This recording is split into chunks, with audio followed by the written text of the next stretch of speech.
So I got the Wagon on jack stands right now, and I just found something that I wasn't expecting. I don't know yet if it's a couple hours and 20 bucks solution, or if I just need to rethink this whole project, but we're about to find out.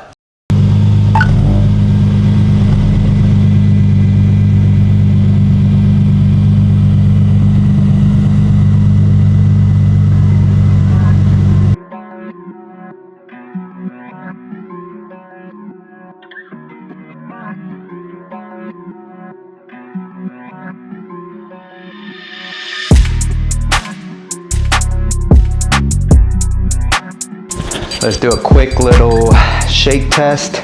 Make sure the car is sturdy. Good to go.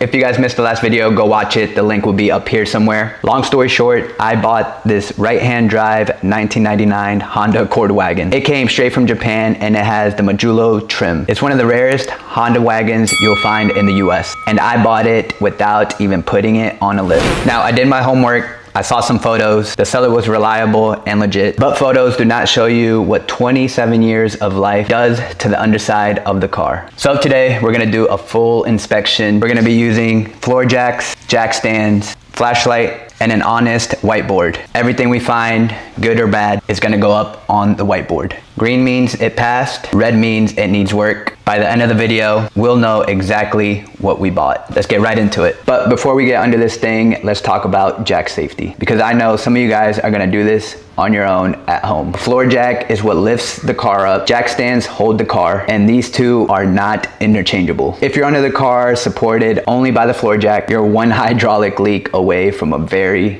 bad day. So typically, when I lift up the car, it is supported by 2 floor jacks and 4 jack stands. So let me put the other floor jack for peace of mind.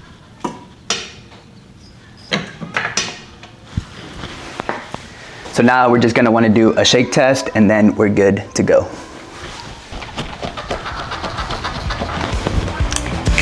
We're all good.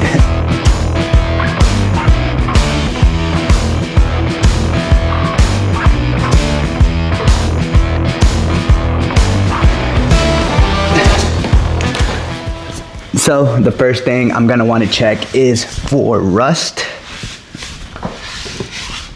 So in Japan, I believe they do not salt the roads the way we do here in the US. The cars that spend their whole life in Japan tend to be a lot cleaner than cars here in the US. But 27 years is 27 years. And as far as I can see, underneath this car is super clean. And it looks like it's been sprayed with something, which hopefully is not hiding anything, but from what I can see, like under here for 27 years is extremely clean. Looks like we have some leaks over there. This exhaust is pretty rusty, but I mean, for 27 years, it looks pretty clean. I remember when I swapped out my 370Z exhaust, that thing was rusted onto the car and it was so bad, and this looks way better for 27 years. So I'm not sure how well I'm gonna be able to show you guys, but as you guys can see, this thing is super clean for 27 years. This is the exhaust and it is pretty rusty, but typical for a 27-year-old car. Super clean. I am super surprised on how clean this car is so far. What I'm not seeing is any like penetrating rust or holes, which is a great sign for it being a 27-year-old car. So for underneath the car, I am not concerned at all. So we can move on next on our list. So this is going to be our very handy whiteboard. We're gonna put everything that passes. We're gonna put a checklist of things to do, things to buy. Everything is gonna go up on this whiteboard. First thing that's gonna go up on the board is gonna be the underside of the car, which includes the frame rails, floor pan, and the rockers. Put a check. So next on our list is gonna be the suspension. We're gonna fully inspect that. So let's write it on the board and let's see if it passes. So, suspension. This is where you separate the maintained cars from the ones that were just driven until something broke. I'm going to grab each component and see if I can feel any play. Now, the car did come with aftermarket suspension, which is great, but we're gonna check it out and see if they're still good. On their website, it claims that it comes with the SusTech Pro coilovers, which I did some research and they seem to be pretty legit and pretty good. If you guys know anything about those coilovers, let me know down below. But let's check out the suspension. So let's test out the lower ball joint. Let's see if it has any wiggle when I shake the wheel. It seems pretty good to me. So this side is a pass. Now let's check the driver's side and let's see if we have any wiggle on this side. Seems pretty good to me. Next, let's check the tie rod ends, and all you want to do is grab it at 9 o'clock and 3 o'clock and just give it a little shake, and there should be no like horizontal play, which that seems good. Now let's check the sway bar link, which feel pretty sturdy.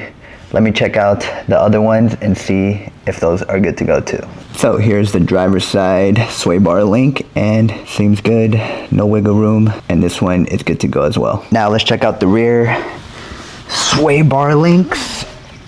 Should be these, and still pretty sturdy, feels good. Let's check out the other side and we should be good with the sway bar links.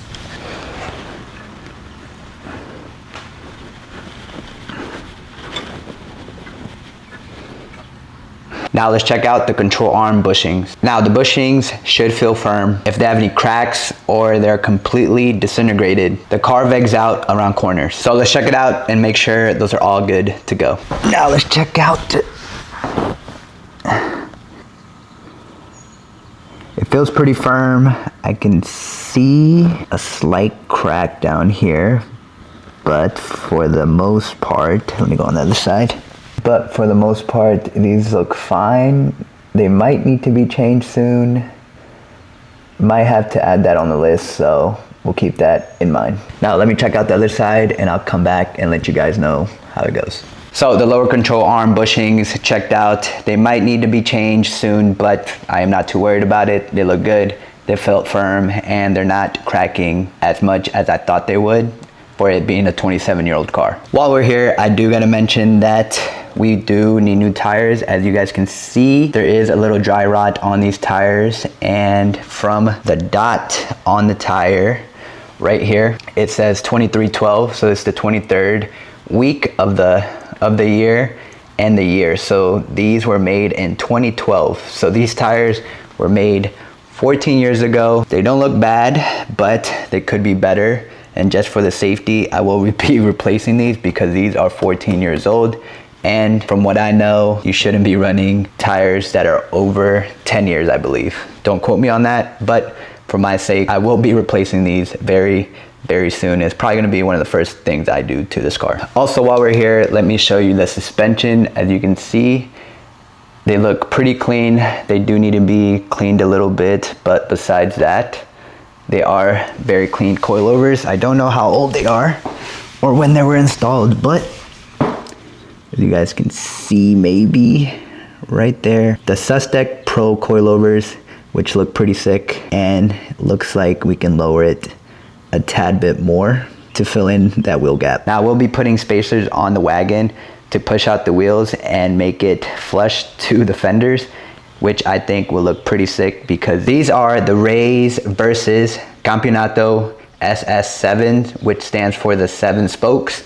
And I think these look very sick on the Wagon, and it is very time correct. So I will be keeping these and adding spacers to fill out that wheel well, because the wheel specs are very whack on this car, and I think putting the spacers will make this Wagon look that much better. So for suspension, everything pretty much checked out. We will keep an eye out on those bushings, but for now, suspension looks good, and I think we can move on to the next inspection. So next on the list is gonna be brakes, and I already know I wanna change the brake pads and the rotors. I'm gonna show you guys just for the sake of the video. video. That is one thing I will be swapping out because I don't know when the last time they swapped out the brakes or rotors. For peace of mind, I'm gonna do it and get this car with some fresh brakes and fresh rotors. When checking out brakes, you wanna check the rotors and see if there are any grooves on the rotor, as well as check out the brake pads. So we want to look for any grooves in the rotors, and I definitely feel grooves or any hard lipping on the edge.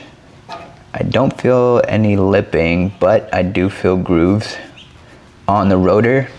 And as far as the brake pads, right there, looks like there is some life on the rotors, but like I said, for peace of mind, I will be replacing all 4 rotors and brake pads on the Honda Wagon.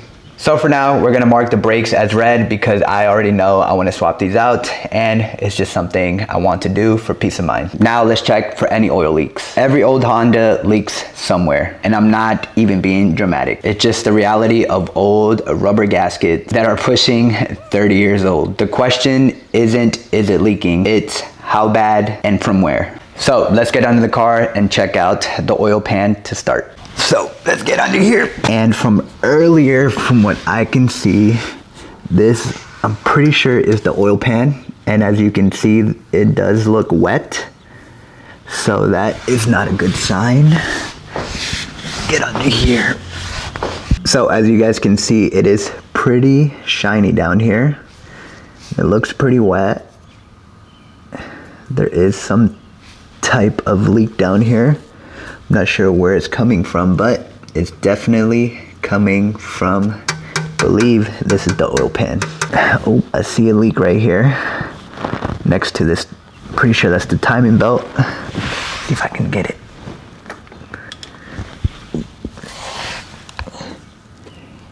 Right there.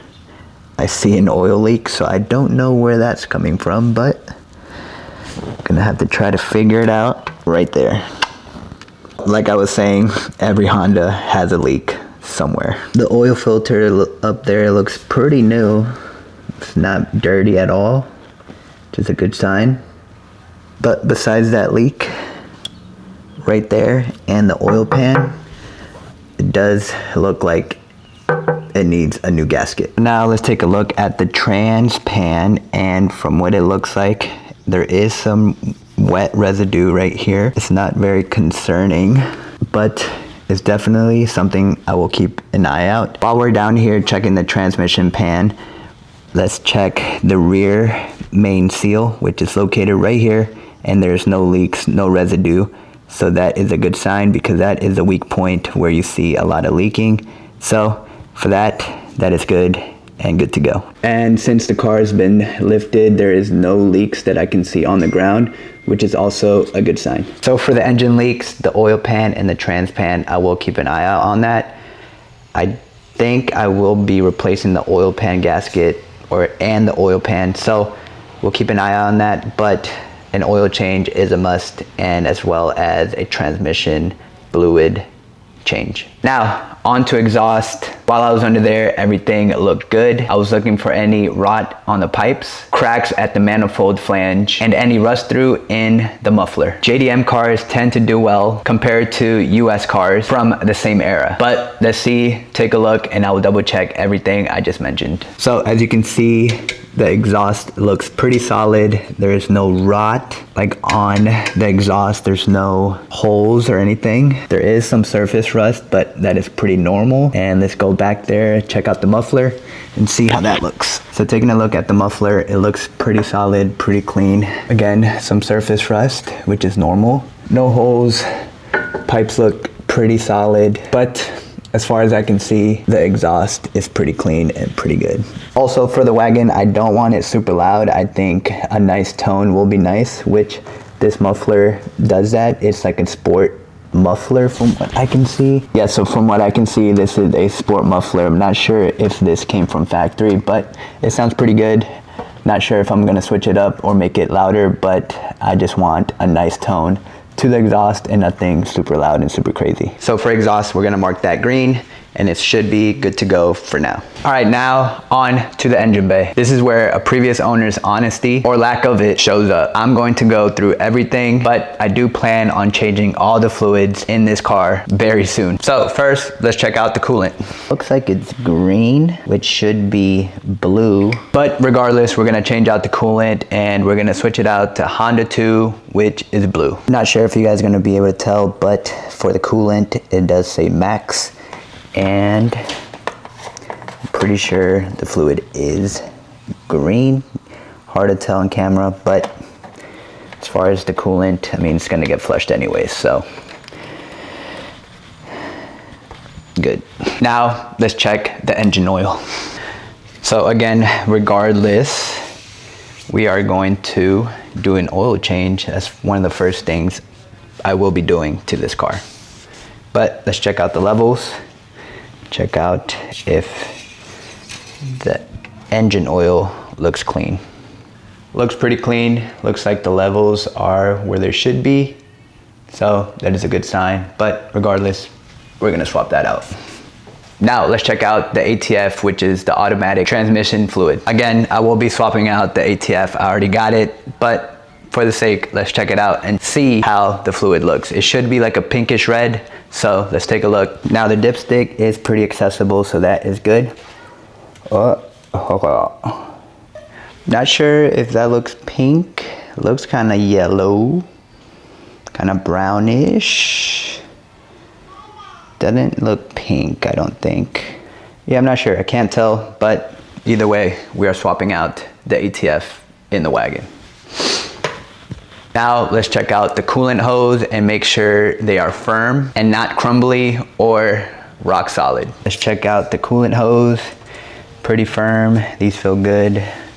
Down here there's two, which also feel good. And this is coming from the radiator, I believe. Also feels good. So as far as the coolant hose, everything checks out. All we're gonna check for is for brittleness, and for a 27-year-old car, vacuum hoses typically go out. Yeah, all these look pretty good, man. Surprisingly, all these hoses are pretty good. As far as vacuum hoses, they all check out. Now, let's check out the valve cover. So all we're gonna do is look around the edge and see if we see any oil leaks. So far, everything looks good, but regardless, I think I will change out the gasket on the valve cover just to be safe, just for peace of mind, because it's a 27-year-old car. Now on to probably the most important thing I'm gonna do to this car, and it's gonna be the very first thing I do to this car, is the timing belt. Now I don't know if this was ever replaced. There is no documentation on it, so for peace of mind, again, I will be replacing the timing belt, and I can't lie, I'm a little nervous about doing it because I've never done it. I think if I just take my time, everything will be all right and we'll get it done.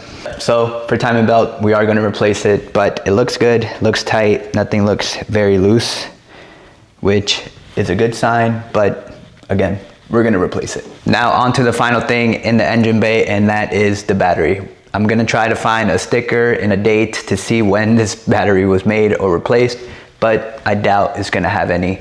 We're also gonna look for any corrosion, and as far as I can see, I don't see any corrosion, which is good. Everything looks good. There is no date, so it is a Mazda battery, which is interesting. So when I start the car, there is no issue. This starts right up. I don't think the battery is the main concern, but we will replace it at some point.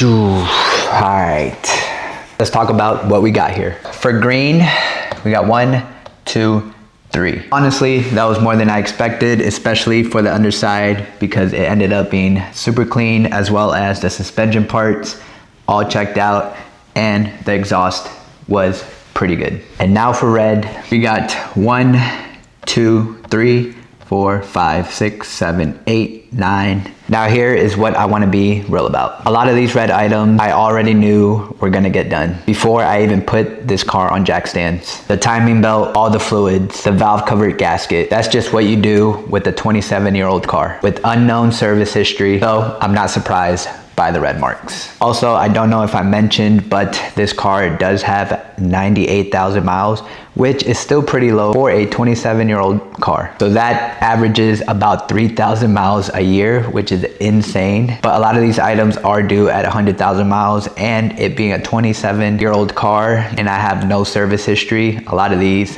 need to get done for preventative maintenance. What I was actually looking for today was stuff that would change the whole story of this build series, like structural rust, a blown head gasket, suspension that is actively dangerous, and what I found was quite surprising for it being a 27-year-old car. So do you guys think I got scammed? In my opinion, I don't think I got scammed. I think I found a genuinely super clean car. The car is old and it needs work, but it is honest work. Nothing I found today scares me. That is not the end of the car. It's just the beginning for this project. Oh, look at that. That's funny. So I was just looking at this just to see what that was, and it's actually the oil change and the transmission fluid change and the kilometers of when it was changed. So I'm gonna look at that. Let me show you guys real quick. So that is pretty awesome. So now we have an idea of when these fluids were changed. And it looks pretty legit because it looks like Honda, like a Honda dealership did these fluids. Now here is what I love about today. We have a real list now. I'm not guessing and I'm not hoping. A documented list of everything the car needs in order of priority. And I'm going to tackle that one video at a time. Now first up is probably gonna be the timing belt, because that is one job where if you wait too long and let it go, there is no more series. There is no more Wagon. There's just a very expensive paperweight in my garage. And right now we're sitting at $11,773 for this build series. Every single video from here on out, that number is gonna go up. And at the end of this series, I'm gonna tell you if it's worth every dollar to own a Wagon like this. So in the next video, we're tearing into the engine, the timing belt, the water pump, the balance shaft belt. Now one thing, I'm not sure if I'm gonna do a step-by-step on how to do it because I've never done it, but I will be documenting it and showing you guys the process of the whole install. I will be showing the parts list, torque specs, every mistake I make along the way, because trust me, I will make a few mistakes. If you're not subscribed yet, that's the one video you do not want to miss. Let me know in the comments below what you guys think of the Wagon, what other maintenance things I should do, and I'll see you guys in my next video. There's actually one thing I do want to install on the Wagon, and since I already have it, we're going to add it to the tracker because it is necessary to drive this car.